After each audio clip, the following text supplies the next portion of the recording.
नमस्कार फ्रेंड्स आउ एक नुआ वीडियो को स्वागत करुच्ची आशा करुच्ची आपण मैंने बहुत भलरे थे मु भी बहुत भलरे अच्छी। तो फ्रेंड्स वीडियो को गोटे लाइक और चैनल रे नुआ आसते सब्सक्राइब करके बेल आइकन प्रेस कर दिंतु एमतीका छोटिया छोटिया अपडेट आपण मानक मिलूँ। तो चलतु वीडियो को स्टार्ट करिया।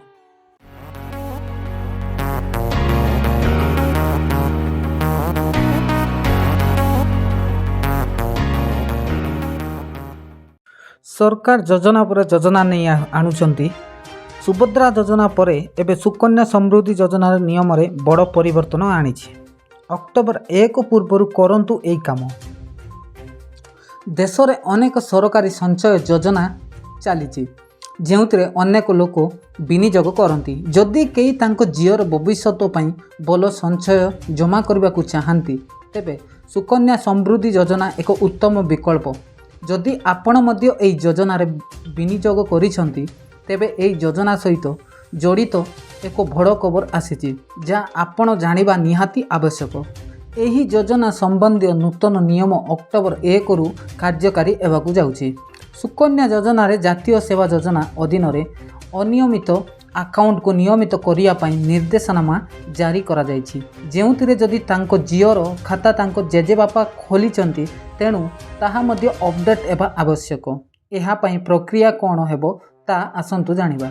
सुकन्या समृद्धि योजनार नियमर परिवर्तन आसीछि जा अक्टोबर 1 रु कार्यकारी हेबो। ता हेउछि जेउ अकाउंट गुड़िको एही योजना अधीन रे पितामाता किंबा आईनगत अभिभावक द्वारा खोला जाई नथिला वर्तमान सेमानंकु पितामाता किंबा आईनगत अभिभावक नाम रे स्थानांतर करिदेबाकू पड़िबो। जदि जेजे बापांको द्वारा कौनसी खाता खोला जाइछि तेणु तांकु अकाउंट को तांको पितामातांको नाम रे स्थानांतर करिबाकू पड़िबो। एही योजनार नूतन निर्देशनावली अनुଯାयी केवल पितामाता किंबा आईनगत अभिभावक माने खाता खोली बंद करि पारिबे। एही डॉक्यूमेंट आवश्यक एवं पितामातांको नाम रे सुकन्या प्रसिद्धि योजना अधीन रे जेजेबापांको द्वारा खोला जाइतिबा अकाउंट को स्थानांतर करिबाकू आपनकू किछि डॉक्यूमेंट दरकार हेबो। एथिमध्य मूल अकाउंट पासबुक झीर जन्म प्रमाणपत्र झीर आईनगत अभिभावक एबार प्रमाणपत्र पितामाता परिचय प्रमाणपत्र आवेदन फॉर्म पुराना अकाउंटदारी परिचय पत्र एवं नूतन अभिभावक जता जेजेबापा एवं पितामाता अंतर्भुक्त।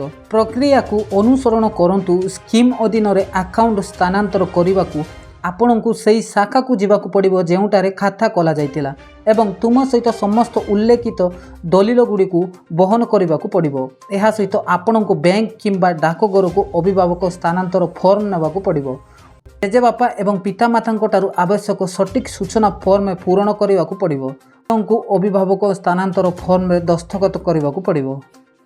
एहा सहित आपण को संपृक्त दलील गुड़िक संलग्न करिवा परे आपण को डाकघर किंबा बैंक रे फॉर्म दाखल करने पड़िबो। एहा परे आपणकर पोस्ट ऑफिस कर्मचारी माने आपणकर स्थानांतर अनुरोध समीक्षा करिवे एवं एहार जांच प्रक्रिया आरंभ करिवे। खाता पितामातांको नाम को स्थानांतरित हेबो एवं अकाउंट रे सविशेष तथ्य अपडेट हेबो। तो बंधुगण एही तिला अविवाहित सुकन्या योजनार किछि गुरुत्वपूर्ण खबर जा आम पाखरे पहुँची। तो आमे आपण मानकू ए वीडियो माध्यम रे देलु।